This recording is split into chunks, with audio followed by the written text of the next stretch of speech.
everybody. I am in my house today because I just wanted to show you some tips and tricks on keeping your flowers fresh after you receive them. So I'm just gonna kind of pretend that I'm not a florist and I don't have all the tools in front of me to keep my flowers as fresh, and just that I'm an everyday person at home. So here's a couple of the flower arrangements that my kids had gotten for Valentine's Day.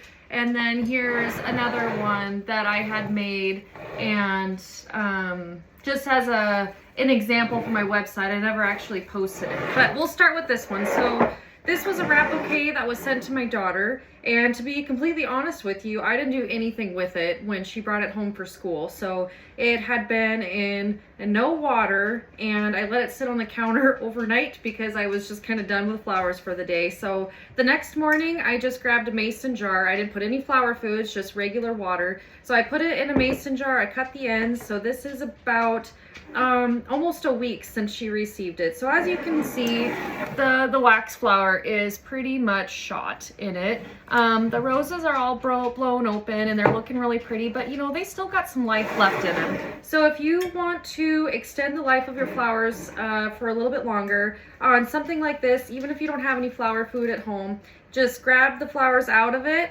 dump out the water, put in some fresh as close to room temperature as you can get it. Let's see. So when you're changing the water for the flowers, you want to try to get the same temperature of water that they were in before, because if it's too hot, they'll go into shock. If it's too cold, it'll also go into shock. And why we change the water, the most optimal time to change the water is every 2 to 3 days, because when it starts getting, you know, little particles and stuff in it, the flowers will try to eat and suck the water, you know, up their stems to fill up their petals. And while they're doing that, the particles in the water are plugging up the stems and plugging up the little pores, you know, that are bringing the water all the way up the stem to the head of the flower. So when they plug them up there, that's just less water that your flowers are getting.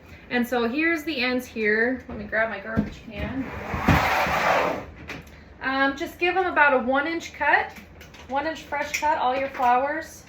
Oh, I should show you before. So let's see. So this one right here is the one that I haven't cut yet. Do you see how dark that is versus how white the ones that I did cut?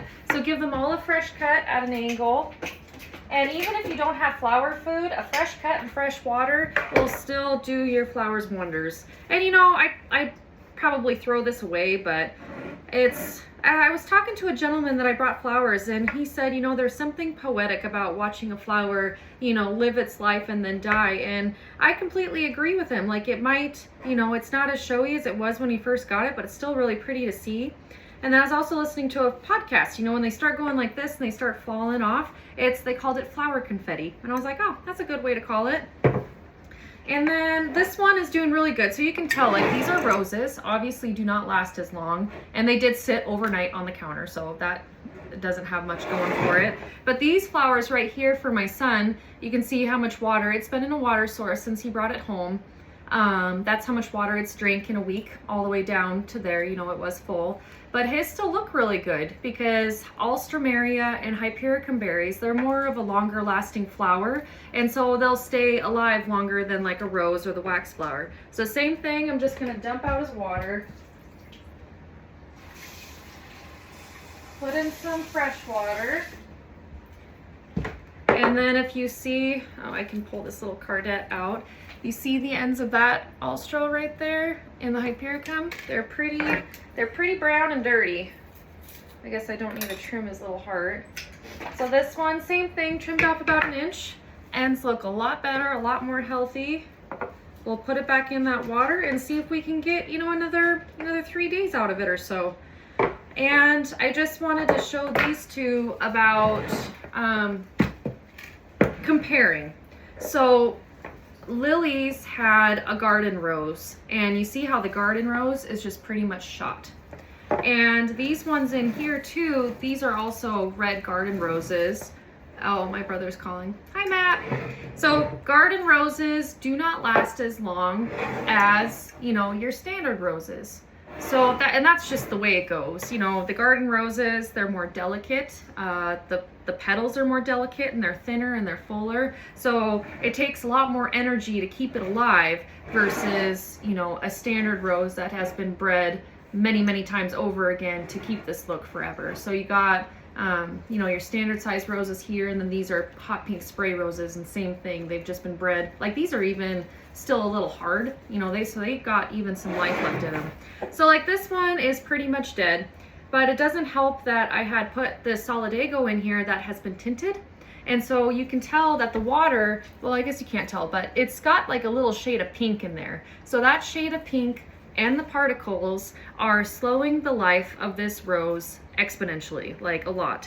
But it was, you know, a gift for Valentine's Day, and so it really only had to be showy for that day. You want them to live longer, but sometimes they don't. This Veronica, you know, it is a little limp here on the top, but it doesn't look too bad. So we'll just dump that out. And also too, you know, if you wanted to take the time when you dump the water, clean the vase and get all that stuff out, and then you can put it all back in there, because a clean vessel too will do wonders, because those particles kind of will settle down on the bottom of the vase.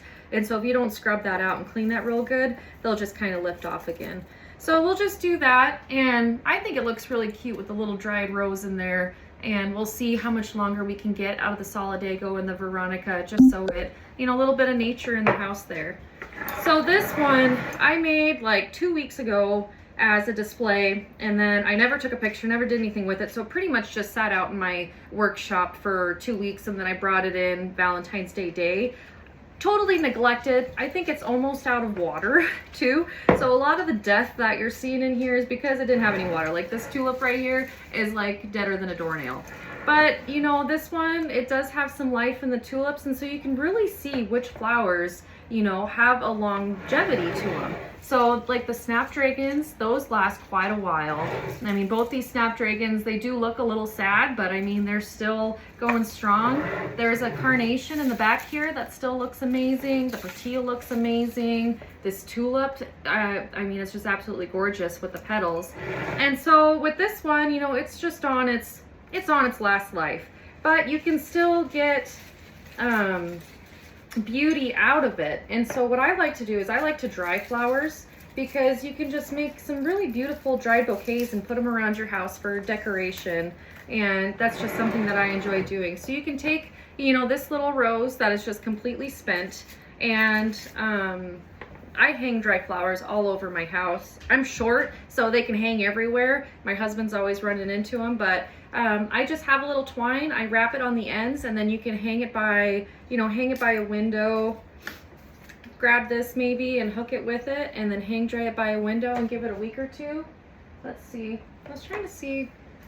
I don't have any. Oh, it's way up there. But yeah, and then you hang dry them, and then you can even use the same vase that you got it in, and then put the little dried flowers, and you can decorate it like in a bathroom. Would look really pretty. I've got some dried flower arrangements around in my living room, you know, that are just there all year round. So yeah, just even when the flower dies or it's on its way out, it's still really fun to keep it along, and it's almost like a game to see how long you can keep it alive for.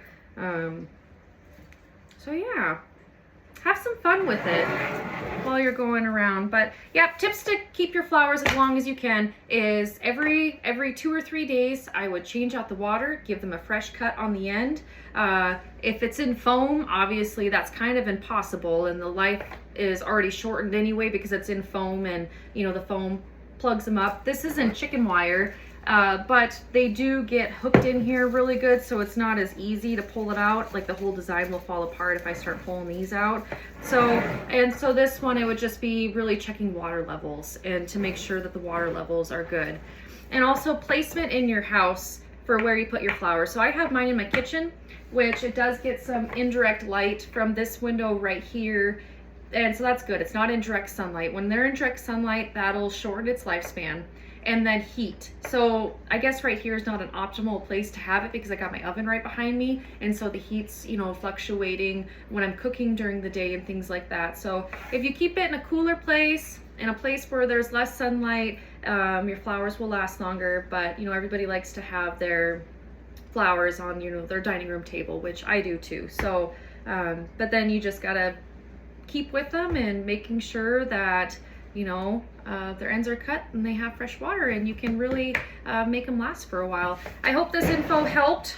We'll see if I can get over. Oh, and another thing I want to say. So these are just my garden shears. These are just shears that I have in the kitchen for trimming plants around the house. It's very important to have clean tools. Clean tools and clean vessels will keep your flowers alive. So right after fall ended and stuff, I took all of my garden tools and I scrubbed them all with some steel wool. And so I scrubbed them all with steel wool and a little bit of, what is that called? Rubbing alcohol, and cleaned them all up and then dried them all off so they're nice and clean. So while you're doing this too, before you're getting ready for spring, get all your gardening tools out and give them a fresh clean, so that way when you're going up and pruning and shearing your stuff outside, that everything, you know, you're not moving bacteria from last year when you're cutting stuff to this year. So just keep your tools clean and it'll do wonders. Thank you.